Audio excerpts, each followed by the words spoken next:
and welcome to Every Rom-Com Now streaming for the week of March 29th through April 5th, 2021. Hey everyone, thanks so much for joining. We took the week off last week, but Jen and I are back and ready to give you some great streaming recommendations, as well as letting you know where you can find some of the movies from recent and upcoming episodes of the podcast. We'd also like to let you know that you can follow the podcast on social media. Our Facebook page is Every Romcom Podcast and Blog. Our Instagram is at Every Romcom, and our Twitter handle is at Every Romcom Pod. And as always, you can find the podcast at everyromcom.com. Send us feedback at feedback@everyromcom.com. And if you like what you hear, please rate, review, and subscribe to us on Apple Podcasts so you never miss an episode. Now for the week of March 29th through April 5th, we'll let you know what's streaming. First, here's what you can find some of the movies covered on the podcast. So, Moonstruck, the very first movie we covered, is still available on the Roku channel. The half of it is on Netflix. 10 Things I Hate About You is still available on Disney+. She's the Man you can find on TNT, True TV, and TBS. And How Stella Got Her Groove Back is also available on the Roku channel. The other movies we've covered can be rented from streaming platforms or from your local library. And here's where you can find the movies we'll be talking about over the next few weeks as part of our travel series. On Thursday, we'll be taking Every Rom-Com to Italy for Roman Holiday with Audrey Hepburn. Roman Holiday is currently included with Prime and Pluto TV. And in 2 weeks, we'll continue the travel series with a first-class ticket to Singapore as we discuss Crazy Rich Asians, now streaming on HBO Max. At the end of most episodes, you'll find recommendations for movies to watch as a double feature with the movie we're discussing that week. Here are some of the double feature recommendations for Leap Year. So one of the movies I recommended was Chasing Liberty, and that is available on HBO Max. I recommended Waking the Divine. It's still on Hulu. I also recommended The Decoy Bride, which is on AMC+. And then there's the lovely The Quiet Man, which you can find on Prime and Pluto TV. And I also recommended another Amy Adams movie, Julie and Julia, which is available on Netflix. I recommended P.S. I Love You, which is on HBO Max. And then this is one of Sophia's. She recommended The Secret of Kells, which is available on Canopy. And I also recommended Puffin Rock, which is on Netflix as well. And here are some of the double feature recommendations for How Stella Got Her Groove Back. Hello, I Must Be Going, I recommended, and that is on Hulu, Prime, Canopy, Tubi, Vudu, Pluto TV, and Crackle. Ooh, there's more. Plex, Fandor Spotlight, and Topic. Yeah, that movie is quite available right now. It looks like. Sure. Catch it. It's good. And I recommended Brown Sugar, another Taye Diggs rom-com. That is available on Cinemax. Eat, Pray, Love was recommended by our friend Serena, and that's on Netflix right now. And finally, I recommended Y Tu Mamá Tambien, which is available on AMC+. Now we'll get into our recommendations for rom-coms and rom-com adjacent movie and TV shows that are streaming right now. Yeah, so my first pick today, it's called Just Right, spelled WRIGHT, and it's available on Prime. And this is a really cool rom-com that I'd never seen before. It's from 2010. It stars Queen Latifah as a physical therapist and Common as a star basketball player who she helps with an injury. And I'd seen it recommended. I don't remember where it was recommended, somewhere on Twitter, I think. And I was like, oh, I got to find that and check it out. And I watched it with my husband, and he really liked it too. And he said he liked it because the main character, played by Queen Latifah, named Leslie Wright, is just a very relatable and normal person. And I agree. Like, I love watching a rom-com where someone has just a kind of a normal job and just looks more like an average woman and just is really kind of funny and has interests that are relatable. You know, she's a big basketball fan in the movie. And though I'm not a basketball fan, I just like seeing different kind of women depicted in a rom-com. Mm-hmm. Nice. And There's like a conflict in the movie arises when Scott McKnight, the basketball player played by Common, shows interest in her friend and her god sister Morgan, played by Paula Patton. And in the movie, the main character is always kind of being overshadowed by this friend and god sister. And guys are always going for her friend rather than her. I think it'd be a really relatable story for women who feel like they're always the best friend. Like guys are always seeing them as a friend instead of a girlfriend type, or people who feel overshadowed by an attractive friend all the time. And I don't really care about basketball, but I was actually interested also in the sports aspect of the movie. They did the basketball scenes really well, and the characterizations were just so strong that I really cared about what happened in the games. Finally, it's just a well written story, and it also has a great supporting cast. You will notice that Pam Grier and Felicia Rashad also appear as the main characters' mothers. Maybe there are a few parts of the movie where I wish they'd done the plot a little bit differently, but overall, I found it very relatable, funny, sweet, romantic, and just great. And I'll have to check out more of Queen Latifah's work, really. Thank you for that. I do like basketball, oddly enough. Okay, my first pick is more literary. It's Wild Nights with Emily, and it's been on Hulu for a while, and I finally got myself to watch it. It's starring Molly Shannon as Emily Dickinson, and Mm. it's a little satirical, a little irreverent, telling of Dickinson's life, focusing on her relationship and love for her. She starts off as her friend. This friend, Susan Gilbert, marries Emily's brother. And so she becomes Susan Gilbert Dickinson. So it's her sister in law. But it was discovered, there's a New York Times article that came out a while ago where they did some like awesome imaging with paper and whatnot. And there were all these eraser marks, and it wound up being the name Susan or Sue or Susie. So these passionate love letters were to her.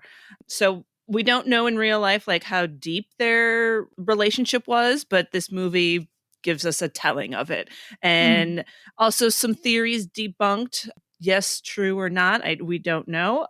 These old thoughts that Dickinson never wanted to publish her work, but this film gives us a storyline that says that she was interested in publishing her work and that maybe she wasn't a recluse the way a narrative has been told about her, but maybe she just like didn't give a crap about socializing and was like, I'm just going to hang with the people I want to hang with. Mm-hmm. So it was great. It was very funny and very touching, and Shannon is excellent, and the actor who plays Susan Dickinson, her name is Susan Ziegler, and she was really fantastic too. And they do very cool things with the poems and the text over scenes and just some interesting filmmaking and like I said, a little irreverent and a little satirical, which was a lot of fun. So I highly Cool. recommend. Yeah. Wild Yeah. Nights with Emily. So my second pick is also kind of set in the past. I'm assuming Wild Nights with Emily was set in the past as well. Yes. Yeah, it's A Room with a View, which is on HBO Max. And I really could recommend A Room with a View at any time. It's one of my all-time favorite films and certainly my all-time favorite romantic films. But Roman Holiday really got me thinking about other romantic films set in Italy. So here I am recommending it this week. So if you love romance, this movie has to be on your must see list because it's basically a movie about a choice between passion and doing what is expected of you. And it's a movie about sudden passion. And it's just all over beautiful. It's set in Florence. It's just gorgeous in every way. The scenery is beautiful. The music with the opera is beautiful. The costuming, the hair is beautiful. There's still a hairstyle I remember on a minor character in this movie that I can't get out of my head. It's like the most perfect hair I've ever seen. Like, it's just everything in this movie is just wonderful to look at. And it's got an extraordinary cast. Helena Bonham Carter is the lead. Julian Sands is not as well known, but he's very good as the love interest. And then you have supporting characters Daniel Day-Lewis, Maggie Smith, Denholm Elliott, Judi Dench, and Rupert Graves, and more. It's just a fantastic cast. And a lot of people think period films are only for adults. I watched this movie when I was a kid. I think I was like 8 or 9, and I loved it even then. I didn't understand all the jokes at that time, but there was just always something really fun to watch or beautiful to watch. And I love it more with every viewing. it just grows on me and it gets funnier. And I understand more of the subtleties of the humor. And I also love the book, the original book by E.M. Forrester, and pretty much all his novels. I just can't say enough about A Room with a View. I don't know if I'm going to convince people who haven't seen it before, but really this is not a stuffy movie. It's funny. It's about being free, really. And if you watch it, I think you'll see that. Anyway, that's I can't say more. So my second pick, also on Hulu, is Destination Wedding, and it's starring Keanu Reeves and Winona Ryder. And basically that's it. They play two extremely cynical people who meet on the way to a destination wedding in wine country, California. And the whole film is them talking, making commentary on each other, the people around them, and life, etc. And it's shot only in extreme wide shots and medium shots. So the camera is always on them the whole time. There are no close ups. And it's fine. Like, that's all you want. You want the camera just on the two of them and their dialogue. I mean, with lesser actors, it would be like, oh, this is really boring. They are hilarious. And I was pleasantly surprised. I laughed a lot. Fun fact, it was filmed in 10 days. I really enjoyed that. And they are just so nasty and miserable, but you love them and you love how they connect despite themselves. And just in that idea of traveling and destination weddings, Mm. I thought that was interesting. And they make a lot of commentary about that. They're like, why do people do this? This sucks. Who wants to spend all this money to get here? And then, it Yeah. was a good time. So my third pick is Dairy Girls, spelled Derry, and it's a TV show that's on Netflix. And watching this was inspired by us doing Leap Year because I realized I just hadn't seen a lot of like Irish media produced by Irish people. And so this show was actually created by somebody named Lisa McGee, who is a Northern Irish playwright and screenwriter. And she is originally from Derry, the town that the TV show is about. And it takes place in Northern Ireland in the mid 90s. And it's really interesting because you'll get a little bit of the pop culture from that era, but you'll also get some of the politics from that era showing up on the edges of the show. And it doesn't matter, though, if you're not familiar with that stuff, because overall, the show is mainly just about this group of high school girls and a guy friend that tags along and just kind of their adventures and growing up and just normal stuff that is universal to teenagers everywhere. And there's not a lot of romance. I mean, there's like, some attempts, but it's a very funny show. So this is more on the the comedy end. And the tone reminds me a little bit of this show called The In-Betweeners, which is a UK show about high school guys. But because it's focused on girls, it's a lot more relatable to me. And there's a lot less of kind of like The In-Betweeners has a little more like kind of gross out, like kind of maybe overly sexual stuff. This show is not like that. And the main cast is not very well known, but I think you pronounce her name Nicola Coughlan, and she plays Claire, but she also appeared as Penelope Featherington in Bridgerton. So we haven't recommended that on the show yet, but not because it's not great. It's great too. And it also has Ian McKellen, who plays the hilarious grandfather character. He was on Game of Thrones as Barristan Selmy. So it's got a few recognizable faces, but overall, I kind of like watching things with actors that I don't recognize from everywhere. I think it lets you lose yourself in the story a little bit more.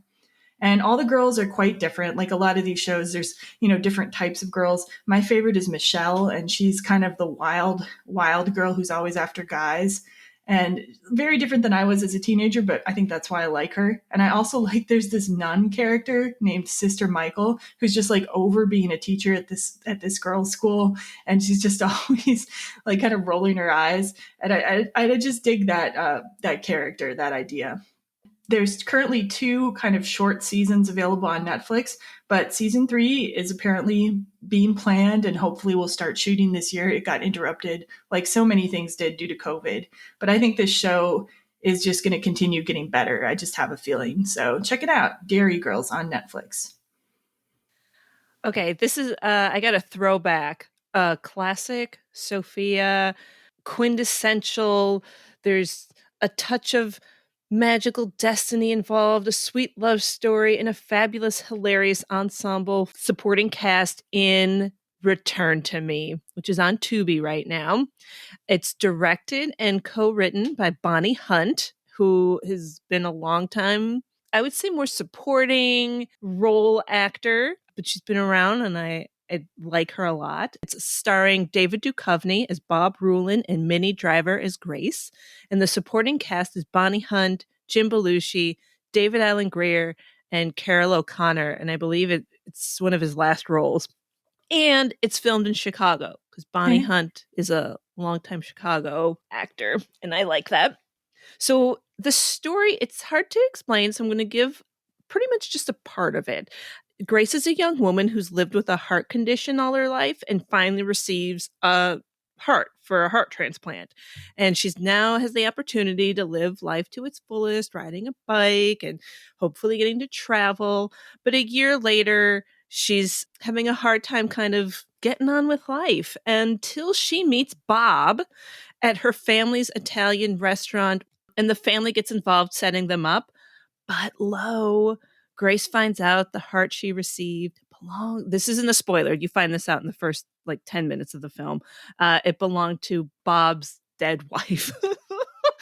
And will she tell him? How can they go on? So there's your little twist, your conflict, and altogether super sweet. And the last 15 minutes of the film takes place in Italy. Here's a fun fact about why. I recommend in our double feature for Roman Holiday, the film Only You, which co-stars Bonnie Hunt. She writes years later this film, Return to Me, and the character Grace is also an artist, and she wants to go to Italy and paint.